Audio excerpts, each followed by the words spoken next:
ऐसा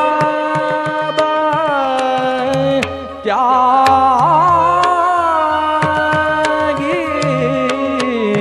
ऐसी बंसी बाजी बन गाना में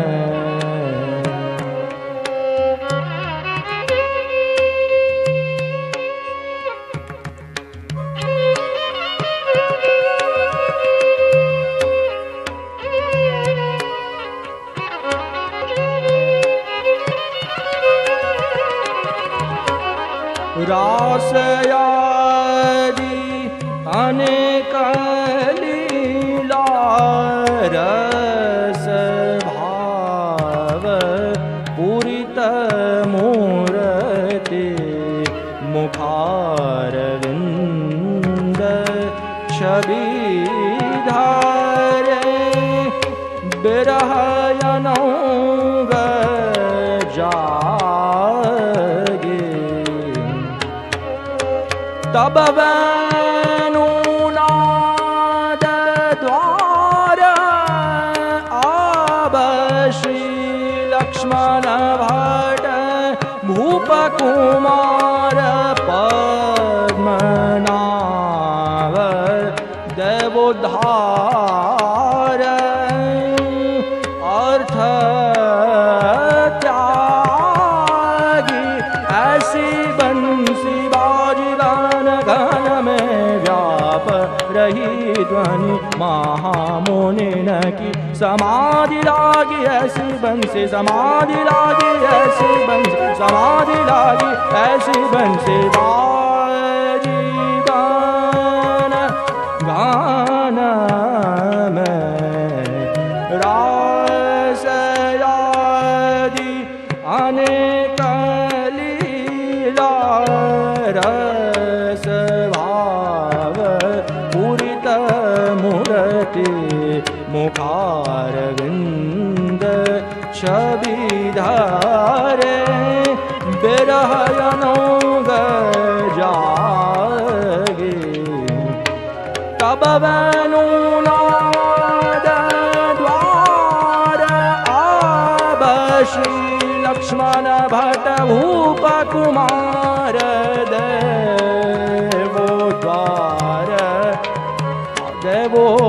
देवोद्धार अर्थ त्यागी ऐसी बंसी बाजी गान गान में व्याप रही ध्वनि महामुनि न की समाधि लागी ऐसी बंसी बाजी बन गान में। श्री वल्लभाधीश की जय। હવે ખબર પડી શ્રીમદ વલ્લભાચાર્યજીની વધાઈ એસી બંસીબાજી કેમ છે. એ જ વેણુ છે, એની વાણી એ જ વેણુનું નાદ છે.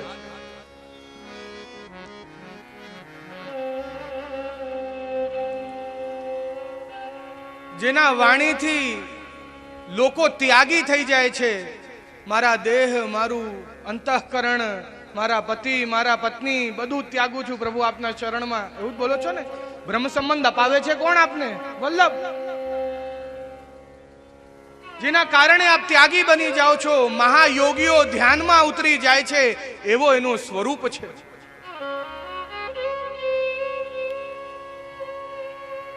એસી બંસી બાજી એટલે એવા વલ્લભ પ્રગટ થયા સઘન વનમાં.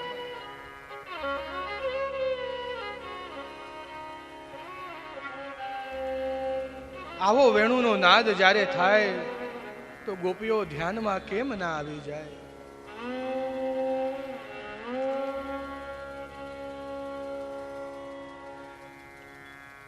જ્યારે પ્રભુ રમણ કરતા કરતા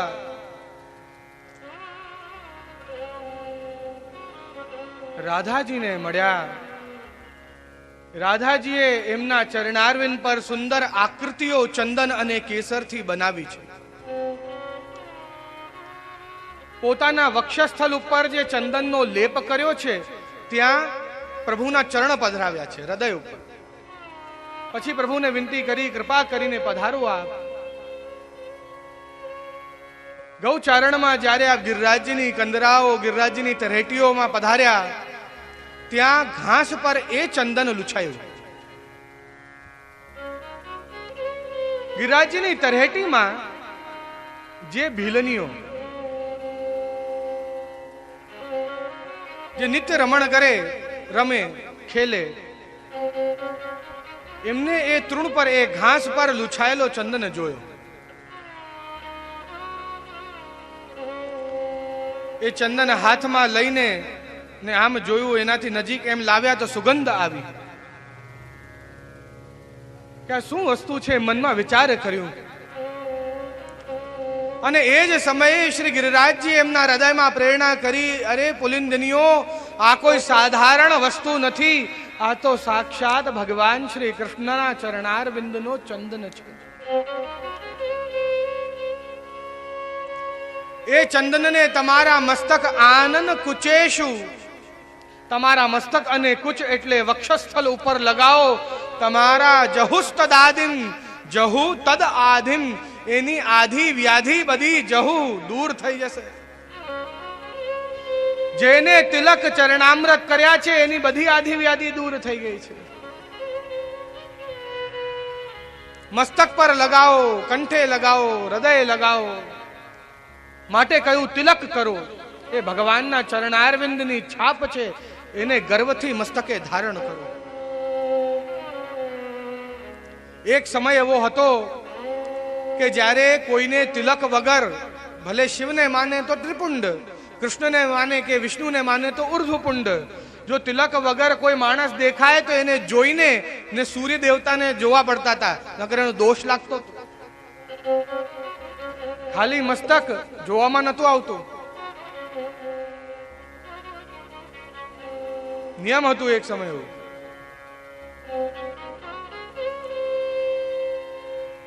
અને સાયન્ટિફિકલી એવું પ્રૂવ થયું છે કે કંકુ જે છે ને એ તમારા કોન્સન્ટ્રેશન પાવરને વધારે છે. અહીંયા જે સાઇનસ જે હોય છે એને એક્ટિવેટ કરે છે. એટલે આજે લગાડો ને કાલે એક્ટિવેટ થઈ જાય એવું નથી. એટલે કન્ટિન્યુઅસલી લગાડ્યા રાખવું પડે. When it get inside your pores, એ તમારા આને સાઇનસને એક્ટિવેટ કરી દે. જ્યારે આ પોર્સની અંદર એ ઇન્સર્ટ થાય, અંદર જાય, તો અમુક સમયમાં 2-5 મહિનામાં એ સાઇનસને એક્ટિવેટ કરે ને તમારું કોન્સન્ટ્રેશન. અને યુવાન બાળકો માટે તો બહુ જ સારું. એ લોકો જે ભણે છે એમના માટે એમને યાદ શક્તિ વધી જાય એવું માનવામાં આવે છે.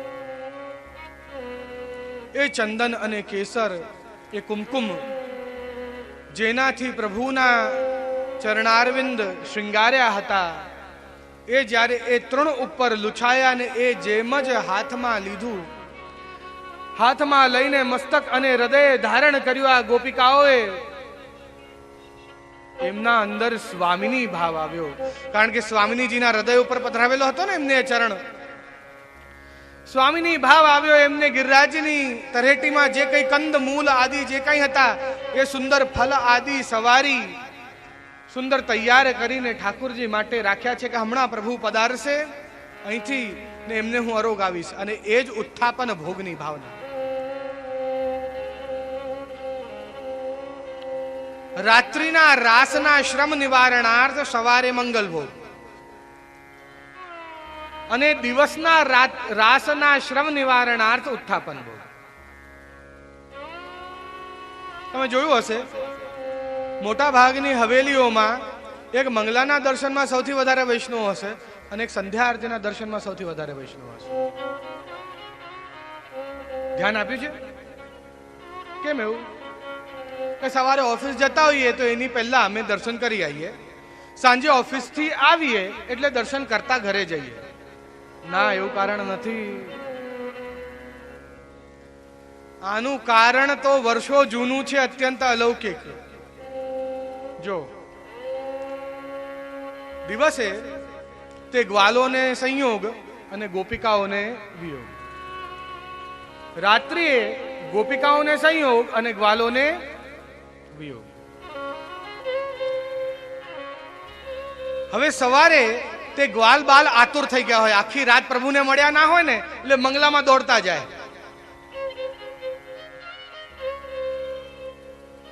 અને આખા દિવસ ગોપિકા પ્રભુને મળી ના હોય, કારણ કે ગ્વાલો જોડે ગૌચારણ કર્યું હોય. એટલે સંધ્યા આરતીમાં બધી જ ગોપિકાઓ યશોદાજી નંદાલયની આગળ લાઈન લગાડીને ઊભી સંધ્યા આરતીના સમય સુંદર તૈયાર થાય કે પ્રભુની એક દ્રષ્ટિ અમારા પર પડે, બસ બહુ છે. અમારું આ તૈયાર થવું સાર્થક થઈ જશે, એક જ દ્રષ્ટિ. શું પ્રભુએ તમને આજે જોયા? તમે તો રોજ દર્શન કરવા જાઓ છો, તમે રોજ પ્રભુને જુઓ છો, પણ શું પ્રભુએ તમને જોયા ક્યારે? દ એટલે દ્રષ્ટિ, પ્રભુની દ્રષ્ટિ તમારા પર થઈ. જો થશે તો દ ર એટલે રતિ થશે તમને પ્રભુમાં. અને જ્યારે રતિ થશે એટલે દ ર શ એટલે શરણાગતિ થઈ જશે તમને પ્રભુમાં. પ્રભુની દ્રષ્ટિ થઈ, તમારી રતિ થઈ, તમારી શરણાગતિ થઈ. હવે કઈ રહ્યું? કઈ નહીં ને? એટલે છેલ્લો ન એટલે દર્શન. આને કહેવાય દર્શન, કે પ્રભુની દ્રષ્ટિ થઈ, તમને પ્રભુમાં રતિ થઈ, તમને પ્રભુની શરણાગતિ થઈ, માટે હવે કઈ રહી નથી ગયું. બસ આ જ જોઈએ છે, બીજું શું જોઈએ? એટલે દર્શન ન. આ દર્શનનો સાચો અર્થ છે. તે સિવાય અરે પેલા જો માળા વાંકી છે, ઝારીજીનો નેવરો પલરેલો નથી, એ બધું નિરીક્ષણ પરીક્ષણ એ દર્શન નહીં. જ્યારે પ્રભુ દ્રષ્ટિ કરે, આચાર્યજી નિજ મંદિરમાં ઊભા છે, ઠાकुरજીને જોઈ રહ્યા છે, અને ઠાकुरજી બહાર જોઈ રહ્યા છે. આચાર્યજીએ પૂછ્યું, બાબા आज ऐसो कौन आयो है जाकू आप देख रहे हो? अरे वल्लभ, आज कृष्ण दास आयो है.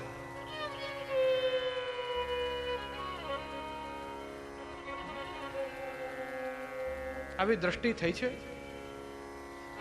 દ્રષ્ટિ થાય તો રતિએ થાય ને શરણાગતિએ થાય. જો હજી રતિ નથી થઈ, શરણાગતિ નથી થઈ, તો સમજી લો દ્રષ્ટિ નથી થઈ. તમે કરો પણ દર્શન તો કરવાના જ રોજ. એ તમારે કન્ટિન્યુ જ રાખવાનું. ક્યારેક તો જોશે ને પ્રભુ આપણી બાજુ.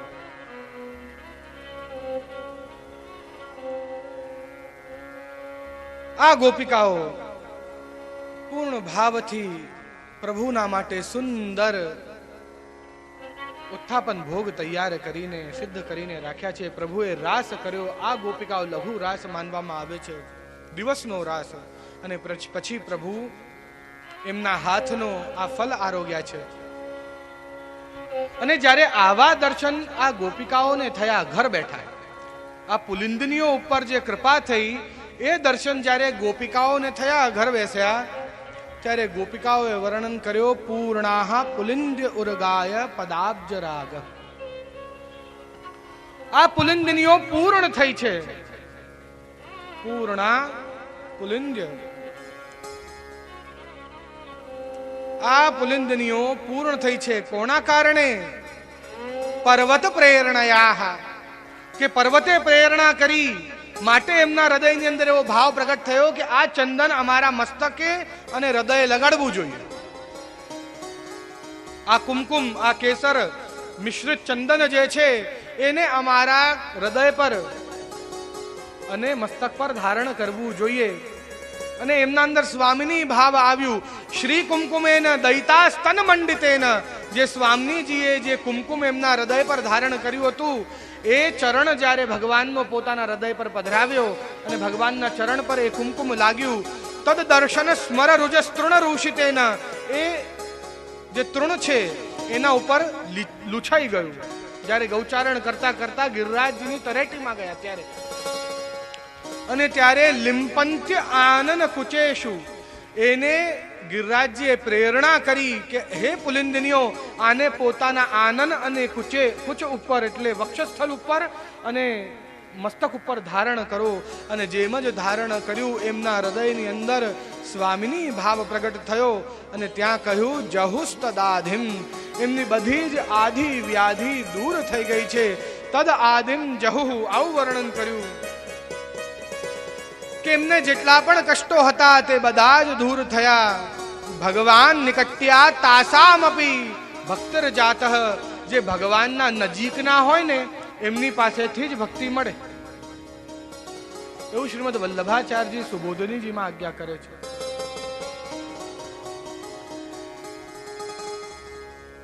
માટે સત્સંગીઓનો સંગ કરવો. ભગવદીય જાન સત્સંગ કો અનુસરે, ન દેખે દોષ और सत्य बात है. ભગવદીઓને ઓળખો અને એમને ઓળખીને અને એમનો સત્સંગ કરો. એ સત્સંગ કરવાથી તમને ભક્તિ મળશે, પ્રભુ મળશે. ઇત્યાહા પૂર્ણા ઇતિ, માટે જ આ ગોપિકાઓ પૂર્ણ થઈ, કારણ કે એમને શ્રી ગિરિરાજજીનો સંગ કર્યો છે. એટલે એને ભગવદી હરિદાસ વર્યનો સંગ કર્યો છે. એટલે ગોપિકાઓના હૃદયની અંદર વિરહ સમાઈ નથી રહ્યો. હાથ જોડીને શ્રી ગિરિરાજજીને વિનંતી કરી રહ્યા છે. હંતાય મદ્રિર્બલા હરિદાસ વર્યો યદ રામ કૃષ્ણ ચરણ સ્પર્શ પ્રમોદ માનમ તનોતિ સહ ગો ગણયોસ્તયોર્યત પાણીય સૂય વસ કંદર કંદમૂલૈ. શ્રી ગિરિરાજજીને વિનંતી કરી રહ્યા છે ગોપિકાઓ આ કે હે ગિરિરાજજી, અમે તો અબલા છીએ. હંતાય મદ્ર બલા, અમે અબલા છીએ, અમારા પર કૃપા કરો.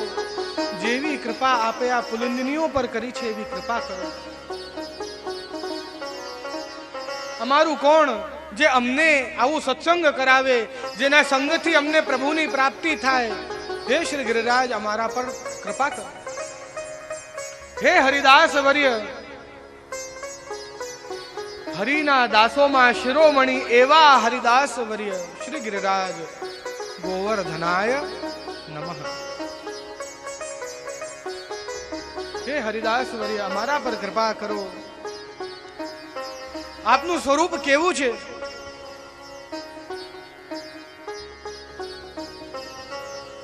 યદ રામકૃષ્ણ ચરણ સ્પર્શ પ્રમોદ.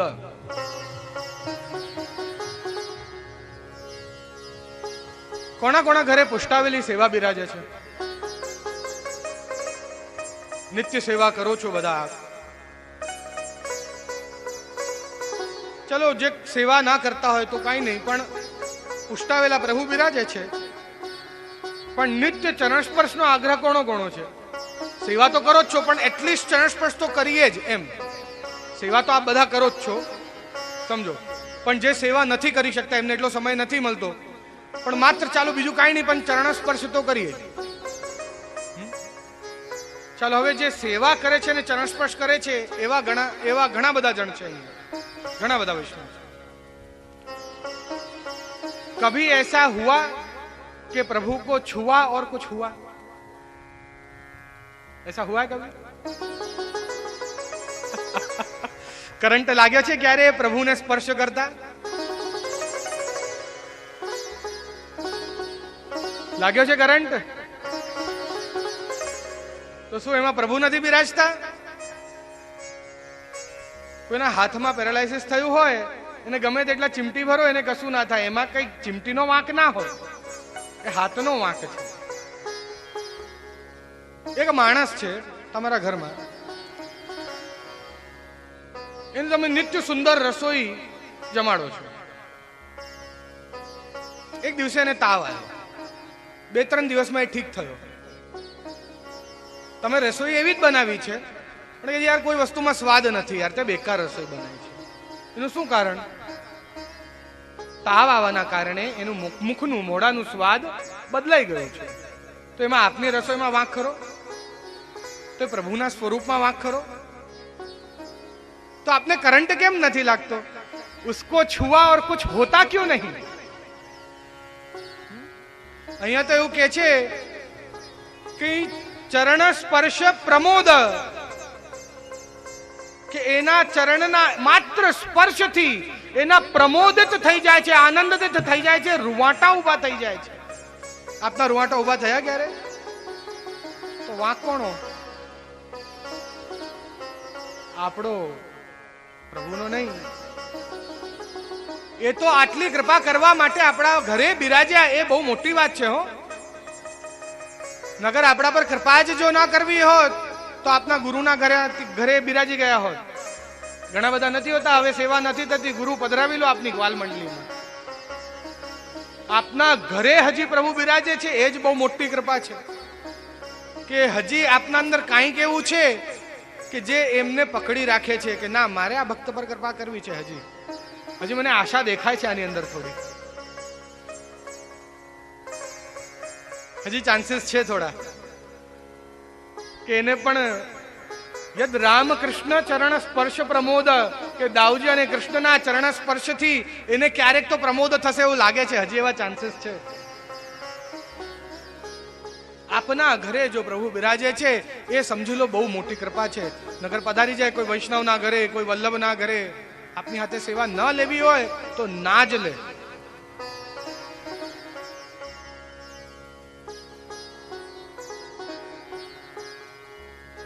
જ્યારે આ ગોપિકાઓ એવું વર્ણન કર્યું કે રૂવાટા ઉભા થઈ જાય, જ્યારે આવું વર્ણન ગિરિરાજજીના ઉપર જે આ વૃક્ષાવલી છે ને, એ ગિરિરાજજીના રોમ છે. એ જે ઊભા છે રોમ, તો સમજી લેવું કે હવે ભગવાનના ચરણ સ્પર્શ થઈ ગયા છે, એટલે સરસ ઊભા છે. રૂવાટા ઊભા થઈ ગયા છે. યદ રામ કૃષ્ણ ચરણ સ્પર્શ પ્રમોદ. આવું જ એક જગ્યાએ ગોપિકાઓ પ્રભુના વેણુના નાદનું વર્ણન કરે છે કે કેમ કુશલમ આચરેદ. આ વેણુએ શું કુશલ કાર્ય કરવું કે સદા સર્વદા ભગવદ હસ્ત વિરાજતે, કે ભગવાન એને સદા સર્વદા પોતાના હાથમાં વિરાજમાન રાખે છે, પોતાના અધરનો સ્પર્શ કરાવે છે, પોતાનું અધરામૃત એને આપે છે. આવું તો વેણુએ શું કર્યું છે? એ ઘસાઈ છે, છિદ્રાઈ છે, તપાઈ છે, ત્યારે વાંસનો એક ટુકડો વાંસળી બની છે.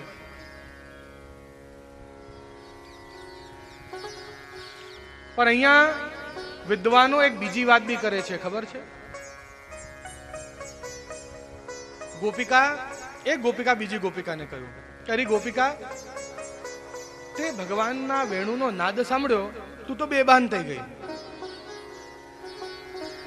અમે સાંભળ્યો, અમારા રૂવાટા ઉભા થઈ ગયા. આવી દશા થાય છે જે આ અધરનું સ્પર્શ કરે છે, એવી એ વેણુ, એની શું દશા થતી હશે? વિચારનીય વિષય છે. જે અધર સુધાને અમે એટલા દૂરથી સાંભળીએ છીએ, તો અમારી આ દશા છે, અમારા રૂવાટા ઉભા થઈ જાય છે, રોમાંચ થઈ જાય છે. એ આ અધરનું સ્પર્શ કરે છે તો શું એના રૂવાટા ઉભા નહીં થતા? એને તરંગો નહીં ઉઠતી હોય? ત્યારે બીજી ગોપિકાએ કહ્યું કે ના. તો પહેલી પૂછ્યું કેમ? અરે એના રૂવાટા ઉભા થાય તો પ્રભુ એને ફેંકી દે. કે કેમ એવું? બતાવો કેમ એવું? વેણુના રૂવાટા એટલે શું? વાંસળીના રૂવાટા એટલે ફાંસ. ફાંસ સમજો છો ને શું હોય? હવે વાંસના રૂવાટા ઉભા થાય એટલે ફાંસ નીકળે તો એ અધર પર ખૂંચે ને ઠાકોરજીના અધર પર ખૂંચે તો ઠાકોરજી એને ફેંકી દે. એ રસને એ ગુપ્ત રાખે છે પોતાની અંદર, એ પ્રૌઢ કરી પોતાના ભાવને ને રસને ગુપ્ત રાખે છે. તે આ કુશલમ આચરેદ માટે ઠાકોરજીને પોતાની પાસે રાખે છે કે એનો રસ ઉચ્છ્વલિત નથી, એના રૂવાટા ઊભા નથી કરવા દેતી, એના રસને ગુપ્ત રાખે છે, પ્રેમને ગુપ્ત રાખે છે. એ પ્રભુ જાણે ને વેણુ જાણે, ત્રીજો કોઈ જાણે નહીં.